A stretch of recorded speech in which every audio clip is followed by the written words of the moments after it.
O quarto passo, pessoal, para você construir a sua visibilidade e maior reconhecimento é, na apresentação para a sua chefia, você contar uma história, você aprender a contar uma história quando você for apresentar o progresso do projeto. E como toda história, como toda boa história tem, ela sempre vai ter um início, um meio e um fim.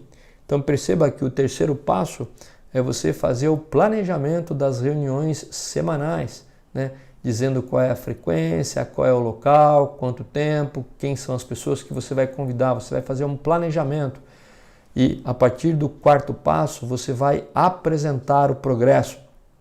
Por mais que ele esteja ainda no início, onde você está descrevendo o problema, apresentando como você vai trabalhar, qual é o método, mas sempre conte uma história em relação à apresentação do progresso do projeto para sua chefia imediata, tendo sempre início, meio e fim, e dentro do início, meio e fim tem que ter conexões. Quando você apresenta o meio, ele tem que estar diretamente ligado e suportado com o início. Quando você chama o fim da apresentação, ela tem que ter uma conexão com o meio e assim por diante.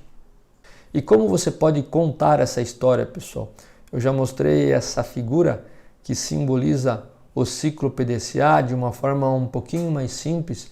É a forma que eu costumo trabalhar juntamente com os nossos supervisores da forma em que eles podem contar essa história. Perceba o primeiro passo, uma vez que você definiu a prioridade do item que você irá tratar dentro da área de entrega, ou da área de qualidade, ou da área de custo, ou da área de satisfação dos funcionários, ou da área de segurança dos operadores, você vai sempre ter que definir aí os indicadores com o resultado, para que você possa aí mensurar aí o progresso em relação à meta.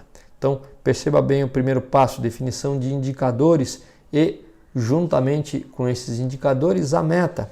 Segundo passo é a análise crítica, ou seja, a análise das tendências, analisar muitas vezes os padrões operacionais para ver se estão sendo seguidos ou não, analisar os problemas, as causas, para que você realmente entenda a raiz do problema que impede você atualmente de chegar na meta esperada.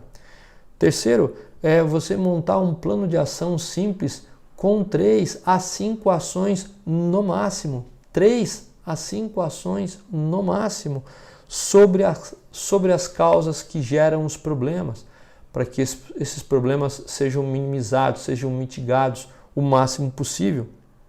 E o quarto passo é um follow-up frequente sobre a conclusão das ações desse plano, bem como a padronização e manutenção daquelas ações que deram certo, fazendo com que, uma vez que as ações resolveram o problema, eliminaram a causa, você possa realmente padronizar, senão você volta a rodar o ciclo novamente, fazendo uma nova análise crítica de causa raiz sobre os problemas que estão acontecendo. Então, aqui a gente tem um início, meio e fim.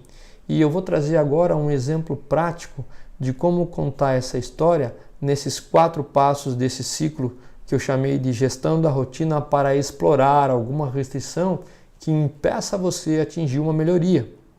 Então, isso nada mais é do que um processo em que vai mantendo a comunicação e o alinhamento de como você está tratando uma oportunidade perante a sua chefia imediata. Bom, aqui, pessoal, está um resumo desses 4 passos da gestão da rotina para explorar uma restrição. Perceba o primeiro passo, definição de indicadores e meta. Então aqui, por exemplo, eu estou trazendo o exemplo do tema peças por empregado. Então, imagine que você está precisando melhorar o número de peças produzidas por empregado na sua restrição, né? Ou você esteja melhorando o número de peças embaladas por empregado no final da célula, ou quilos por empregado no final da célula, ou metros por empregado, ou qualquer tipo de unidade de produção que você tenha na sua empresa. Então perceba que aqui tem um indicador com uma linha verde de meta, com uma linha vermelha do desempenho do ano anterior. Tem o desempenho de cada mês nessas barrinhas em azul e a barra em verde é a média de janeiro a junho, por exemplo, em que vai contabilizando. Então, dessa forma, através desse indicador com meta, desempenho do ano anterior e o que está acontecendo atualmente, eu vou analisando criticamente e diariamente a tendência desses resultados, bem como se eles estão caminhando na direção da minha meta ou não, que é a parte número 2. Aqui também, nesse formato, eu tenho quais são os principais problemas que me impedem atingir a meta. Perceba 3 problemas no máximo. A causa raiz que gera o problema e a ação que eu imagino ter sobre a causa para resolver o problema, bem como o responsável, o prazo e a evolução de cada implementação, de cada evolução dessas ações.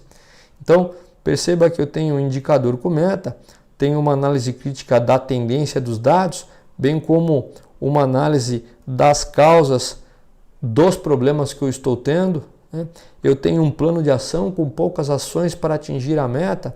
Eu vou fazendo um follow-up em função da evolução das atividades, de como essas ações estão sendo implementadas. E aí, se aquelas ações estão me impulsionando, estão me alavancando na direção da meta, eu posso padronizá-las através de procedimentos operacionais padrão. Então perceba que aqui eu consigo contar uma história muito rápida, com início, meio e fim, contando para o meu supervisor imediato, para o meu gerente imediato, como as coisas estão indo através de um modo simples e prático. Aqui o mesmo indicador referente à porcentagem de OE, que pode ser um indicador que eu já comentei em outros conteúdos, que é um indicador de progresso que alavanca o resultado final da sua célula.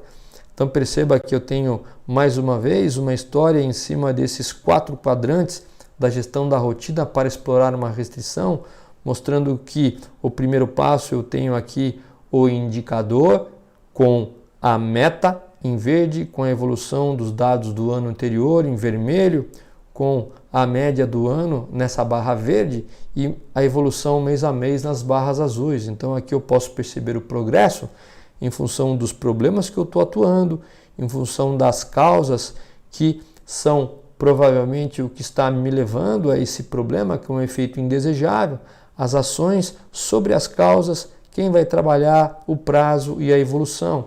Então está aqui o terceiro ponto e bem como o quarto, fechando o ciclo de apresentação.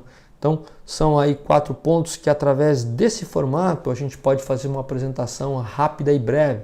Então você que está me assistindo e caso queira receber este formato, manda um e-mail para sossupervisores@gmail.com falando que você assistiu esse conteúdo, se interessou e gostaria de um formato desse para que você possa aí frequentemente, semanalmente apresentar a evolução de alguma oportunidade que você esteja trabalhando na sua área para a sua gerência imediata, para a sua chefia imediata.